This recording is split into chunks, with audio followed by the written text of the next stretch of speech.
Hey everybody, Scott Spreitzer here, DocSports.com with our report for Tuesday, October 2nd, 2018. Free pick from college football coming up. Plus, we're going to tell you about a great offer for the rest of the football season in just a bit. First, if you've yet to become a member at DocSports.com, it's a real cool way to give it a try. All you got to do is click on the link below the video, get set up for a free $60 account, and you can use that free $60 account on my daily packages or any other handicapper over at DocSports.com. Again, all you got to do to get this started, click on the link below the video, set up the free $60 account.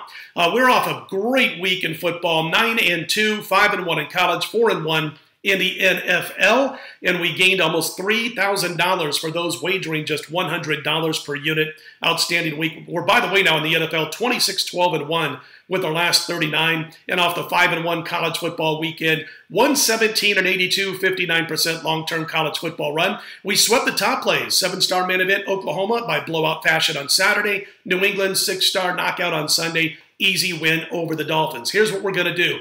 Tuesday, October 2nd, over at DocSports.com, I am going to release the rest of the season, college football and the NFL, for 35% off the normal price. 35% off for the rest of the college football and NFL season at DocSports.com. You'll want to check that out again on Tuesday. Also, Major League Baseball, the playoffs are underway, and folks, we're going to give you 25% off Major League Baseball for the first week of the playoffs. We won again on Monday. We had the Dodgers. We're now on 12-3 and 34-16 runs, up over $7,500 for $100 per unit bettors during that 34-16 run. You won't want to miss out. 25% off for the next week in Major League Baseball playoff action, 35% off for the rest of the season in both college football and the NFL. Now, if you wish to purchase baseball the old-fashioned way, I will have the play posted at DocSports.com Tuesday, 11:30 a.m. Eastern, 8:30 a.m. Pacific. I will be in action with Tuesday's Major League Baseball wild card game. And by the way, we do our handicapping early in the week. It looks like we're going to have our first 8-star college football play of the college football season this Saturday.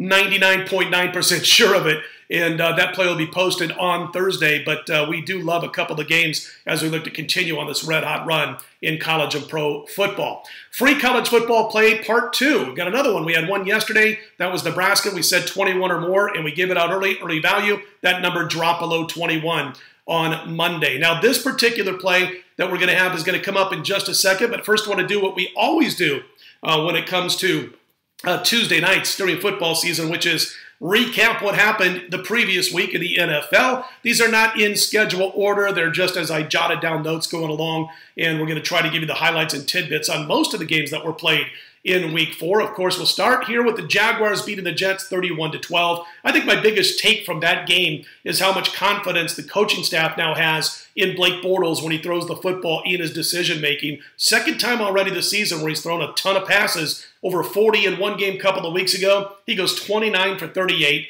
388 yards, 2 touchdowns, only 1 pick against the Jets on Sunday. The Jaguars, by the way, they have yet to allow a first-half touchdown in 4 games this season. The Texans, well, they beat the Colts 37-34 in overtime. Of course, the Texans snapped that long losing streak. Got a little help when the Colts decided to go for it on their own 43-yard line in overtime on 4th and 4. Incomplete pass. Another play later from the Houston offense, gained about 20 yards or so. Field goal, game over. Houston wins. Deshaun Watson, big game. He's now had 3 straight 300-yard passing games, Deshaun has. Big game for Andrew Luck, but on a losing team, 464 yards, 4 touchdowns, but they lose the game. Green Bay, they beat the Buffalo Bills 22-0. Josh Allen once again gets 0 protection, man. He's always running for his life. Aaron Rodgers only went 22 of 40, 1 touchdown, 1 pick. But Green Bay, well, they benefited from sacking the quarterback 7 times, 3 takeaways. How about the last 10 home games for Aaron Rodgers? 26 touchdown passes, only 3 interceptions. The Bengals, they continue the Falcons' disappointing start, 37-36 Cincy. Tyler Eifert, big injury. Looks like he's got the fracture of his leg or his ankle. And, boy, that's a big blow because they were having a ton of success down the middle of the field, which was helping their wideouts, helping the running game, everything with Eifert catching the ball over the middle of the field. The good thing, I guess, the silver lining for Cincy, if there is one, is that he's missed a ton of time over the last 3 years, so they should be able to adjust to it. Andy Dalton goes 29 for 41, 3 touchdowns, 1 pick. Matt Ryan's been on fire. Almost 800 yards, 8 touchdowns, no picks in his last 2 games, but his team is just 1-3. Cincy 3-1. Dolphins go into New England and take one on the chin. The Patriots 38-7. Josh Grodin, besides the 2 catches, saw him blocking downfield if you watch the highlights. Pretty cool stuff. If this guy gets his head straight and plays up to his ability with New England. By the way, they are now 6-0 straight up and 5-1 against the spread off back-to-back losses, and they've won those games by more than 3 touchdowns per contest. The Lions, well, that's what beat me on Sunday. I had 1 loss in the NFL this week, and that was Dallas minus the points. They only won by 2 against Detroit. They got the ball to Zeke Elliott. What they did is matched up Elliott against the Detroit Lion linebackers, and Zeke went off rushing the football, receiving the football. Dak Prescott, good game. That's what you got to do. Get Zeke involved early and often, both out of the backfield, receiving the football, and running the football. Seattle extends Arizona's winless start to the season, 20-17 Seahawk run. Couple of missed Arizona field goals in that one. Rosen was okay for his first start, 15 for 27, $180, 1 touchdown, no picks. Earl Thomas, what a mess that is, fractures his leg, and he's done in Seattle, no doubt about it, especially flipping the middle finger to his team as he was carried off the field on a stretcher. Earl Thomas going to be done for the year. Definite blow to that Seahawks secondary. Chargers up into San Francisco, 29-27. C.J. Beathard filled that in, of course, for Jimmy G. Goes 23 for 37, 298, 2 touchdowns but 2 picks. And Breida really couldn't get it going on the ground in the running game. That's what the Chargers did best, was slowing down the run. Rivers, nice game, 3 touchdowns, 1 pick. Melvin Gordon, key to this one, both on the ground and through the air. Chargers had to come from behind. A little shaky so far to start this season, but won by 2. And Chicago beat the Tampa Bay Buccaneers 48-10. That Buccaneers defense, an absolute joke. We've been talking about it all year. We talked about it before the Monday night game against Pittsburgh. And then in this game, Trubisky just ate him up, 6 touchdown passes. The Buccaneers secondary is a mess. Receiver after receiver gets behind them all game long. And if you got a competent quarterback, you're going to take full advantage. And it looks like Jameis Winston is going to be back behind center as the starter for the Bucs when they resume play after the bye week. Fitzpatrick, not a good game, but this wasn't his fault. And tell you what, Jameis Winston threw 20 passes, hit 16, but they were ineffective.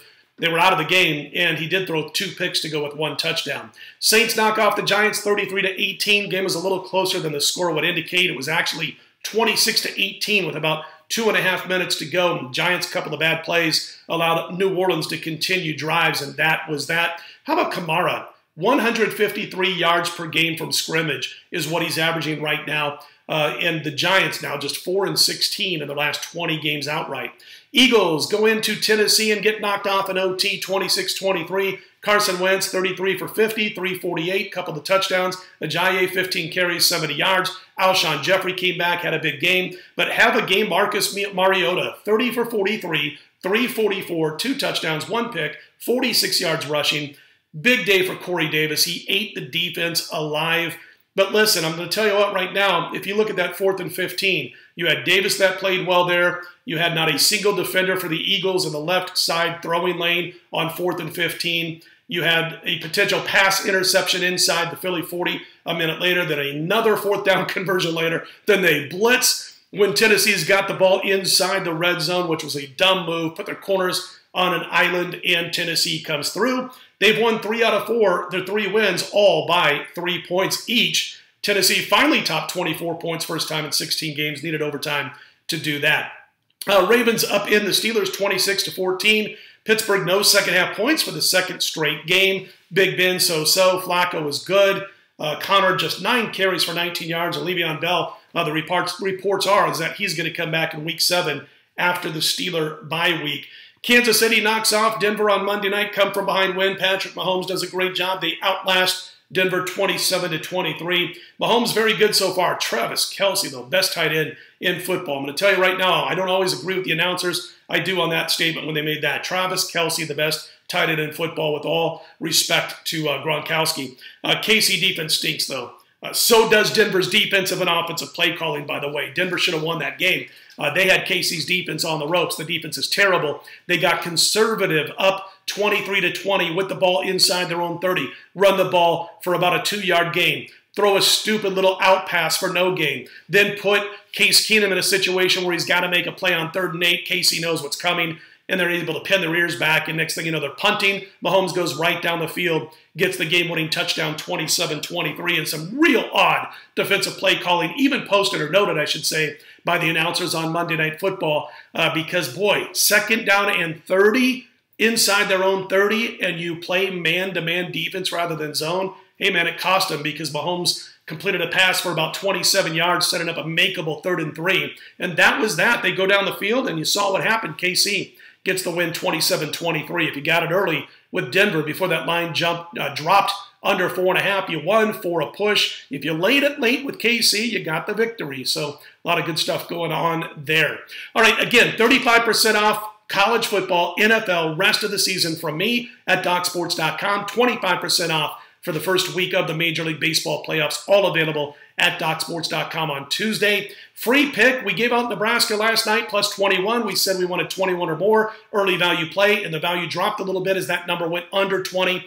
Free pick here for the Big Ten on Saturday. Iowa, going to lay 5.5 at Minnesota. Hawkeyes' first road game, extra week to prep. Offense is a little bit sluggish. The defense has been strong. That Hawkeye defense is going to face one of the worst offenses in college football this season. We know Minnesota beat New Mexico State. They beat Miami, Ohio. They lucked out against Fresno State. They got crushed by Maryland, outgained 432-263. I know they've had a week to prep, but the passing game stinks. You're not going to change that. Iowa's 19-9 against the spread their last 28 road games, 6-2 against the spread as road chalk the last 3 years. The Gophers won cover in their last 7 conference games. Iowa minus the points is where we're going on Saturday with this free pick. Hey, don't forget, again, 35% off the rest of the football season, college football and the NFL, right now from me over at DocSports.com. We'll be right back here Wednesday, 4 a.m. Eastern, 1 a.m. Pacific, with our next report. Be sure to click on the thumbs up button and subscribe. We appreciate those who have done so thus far. Let's put Tuesday in the win column